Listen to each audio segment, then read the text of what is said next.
It's been more than a week, probably close to 2 weeks since I've prepared a Tiffany plate. I'm doing a couple of other things. Hard to palm with cottage cheese and mustard. I've done some other videos, you know, like I've taste tested some cookies the other night. Langzong Xiao Longbao to order food. That place is so good. It's the first time I've ever tried Shanghainese food.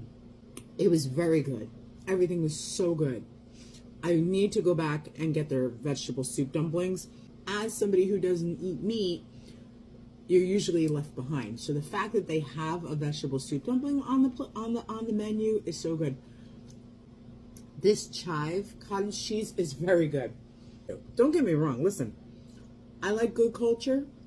I especially like that Good Culture has the probiotics in it as well, because you're getting bang for your buck. There ain't nothing wrong with other cottage cheese brands, honestly. And Hood makes different ones. They make a strawberry one, they make a pineapple one, they make the chive one. First of all, this week I've been staying at this hotel it's extended stay. The room that I'm in right now is a studio, and it's so roomy. I need a cup of coffee. So let's see, right now I have a full-time job, and then I do the house sitting. Like, I benefit from it. I benefit being in somebody's house. Doing the house sitting means I don't have to be running out all day trying to get dog walking jobs. Like, I don't have to sit there and worry about getting enough dog walking jobs to meet my bottom line. The end goal is, of course, to have a permanent residence that I can go from, you know, my house to the next house sit, and, you know, that I have a place to lay my head. Right now, I'm comfortable with the amount that I charge per night for house sitting. I'm benefiting in that I can stay put in the house with the animals, work. In the morning, I feed them. Midday, I take them out. You know, by the end of my shift, usually by the end of my work day, it's getting close to their dinner time, so they get dinner. And then we're gonna get another walk. Most dogs, by the time, you know, yeah, they'll want to play, but usually by like 7 o'clock, dogs are like sundowning. Do you know? And a dog will sleep for hours. You're paying me to be there overnight with them, right? You're paying me to be there overnight, and you're paying me to just be there and give them the love and attention they need, and give them their basic needs, and that's it. I'm comfortable what I charge per night right now. I usually get tips. I usually get, you know, pretty nice tips. As a food delivery driver, that's not something I really have any strong desire to rely on for income, as an additional source of income. And I will keep them in good standing because they're always good in a pinch. Say, do I need $50? Do I need $100?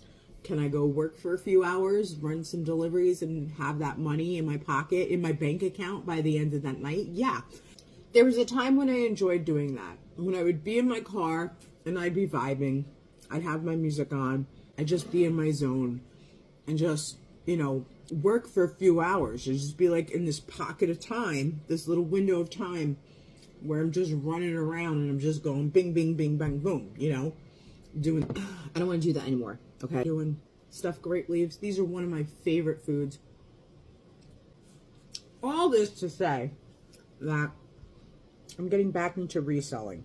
So on Poshmark, eBay, and get those nuggets. I've never used ducats like that. I'm gonna get my bills. 3 days ago, I think, I had like 5 hours free time.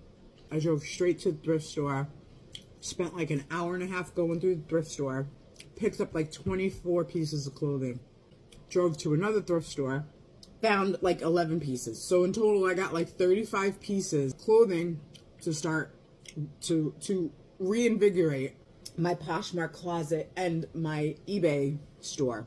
These are all things that 2.5 years ago I put on hold, thinking it was only going to be 6 months. And it's been 2.5 years. These are things that could have been bringing me income. I was selling crystals. I have books that I haven't been selling.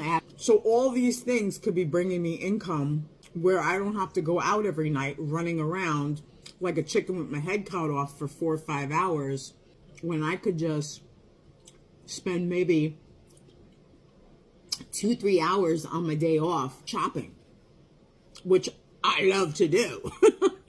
Doing the thrift hunt it's a dopamine hit. Looking for the pieces, I'm hunting for the pieces. Now I got this treasure that I could take back home. I'm gonna photograph it and we're gonna list it. Today is Juneteenth. I have right there. That's my haul. From going old school right now, and we're shooting things on a hanger up against the wall, and they're going up on my accounts because I got to start selling. When you have enough resources, you have enough know-how, and you know what brands are going to command you, how much profit do you want to make per piece? Find a workable model. If I'm spending, like I said, if I'm spending like 3 hours a day on a day off, say I invest 6 hours in doing that. I come home, I photograph everything. The hard part is done. Now it's about getting those photos listed and writing description. And then you rinse and repeat, rinse and repeat. I ate pretty much mostly everything, but that chive cottage cheese, you got to eat that. That's